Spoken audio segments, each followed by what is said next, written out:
नमस्कार. एखाद्या मालमत्तेवर जो प्रॉपर्टी टॅक्स आकारला जातो महानगरपालिकेकडून, तर त्या टॅक्सची रक्कम भरण्याची प्राथमिक जबाबदारी ही जागा मालकावरच असते.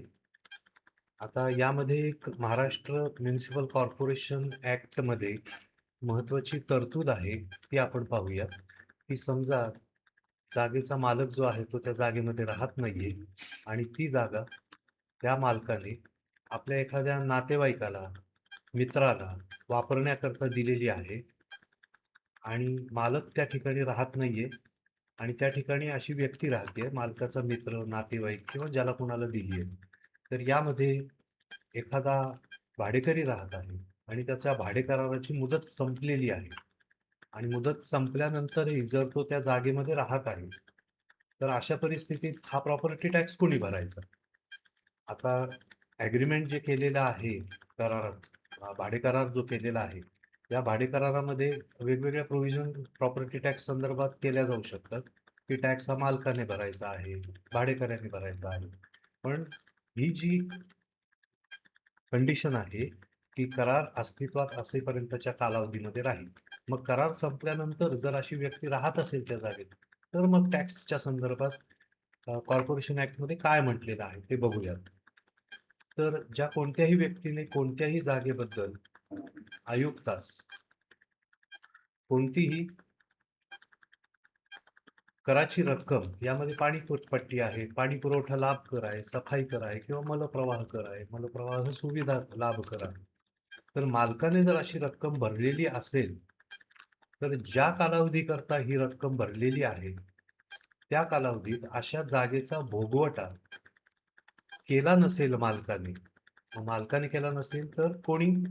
तर ज्या व्यक्तीने असा या कालावधीमध्ये या जागेचा प्रत्यक्ष भोगवटा केलेला आहे, त्या व्यक्तीकडून म्हणजे जी व्यक्ती राहत आहे त्या व्यक्तीकडून ही भरलेली मालमत्ता कराची रक्कम घेण्याचा मालकाला हक्क असेल, असे सेक्शन 138 सबसेक्शन 1 मध्ये म्हटलेलं आहे.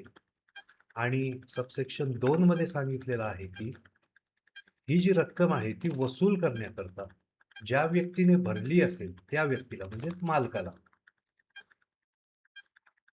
ज्या व्यक्तीकडून घेण्याचा अधिकार आहे, म्हणजे ज्यांनी भोगवटा केलेला आहे त्या व्यक्तीकडून घेण्याचा अधिकार मालकाला असल्याचं आपण सबसेक्शन 1 मध्ये म्हटलेलं आहे.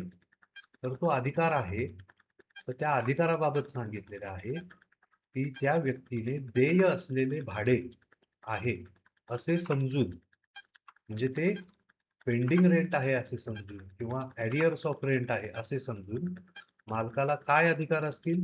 पेंडिंग रेंट किंवा ॲरियर्स वसूल करण्याकरता जे अधिकार आहेत, तेच अधिकार असतील आणि ते वसूल करण्याकरिता ज्या उपाययोजना करण्याची तरतूद आहे, त्या उपाययोजना करता येतील.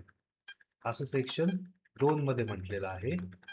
आणि त्यानंतर सबसेक्शन 3 मध्ये म्हटलेलं आहे, की जर असा कुठला जर आकार असेल, समजा तो पिण्याच्या पाण्याचा आकार असेल आणि पाणी पुरवठा जर सामायिक मीटरमधून होत असेल, तर मालकाला जर त्याने आकार भरलेला असेल त्याचा, तर एका मीटरमधून समजा त्यांनी 3-4 मालमत्तांना, 4 जागांना पुरवठा केलेला असेल, तर त्या प्रमाणात यथाप्रमाण म्हणजेच प्रपोर्शनेटली समप्रमाण या बेसिसवर देय असलेली रक्कम पूर्वीची जी होती आणि पूर्वीची म्हणजे करारानुसार जर असेल तर ती, आणि करार संपल्यानंतर जर एखादा भोगवटा करत असेल किंवा एखादा मित्र नातेवाईक त्या जागी राहत असेल तर त्याच्याकडून फरक वसूल करण्याचा हक्क मालकाला असेल, असे हे सेक्शन 138 मध्ये म्हटलेलं आहे. म्हणजे थोडक्यात याचं वर्णन जर बघितलं आपण इथं, तर या ठिकाणी दिलेलं आहे पहा.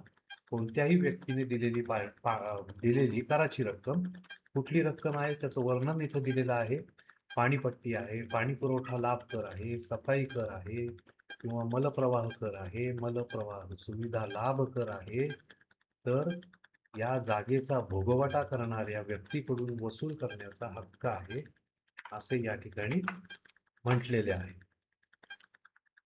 तर मालक जर स्वतः राहत नसेल, तर जो वापरकर्ता आहे त्याच्याकडून वसूल करण्याचा हक्क मालकाला असल्याचं या सेक्शन 138 मध्ये म्हटलेलं आहे. धन्यवाद.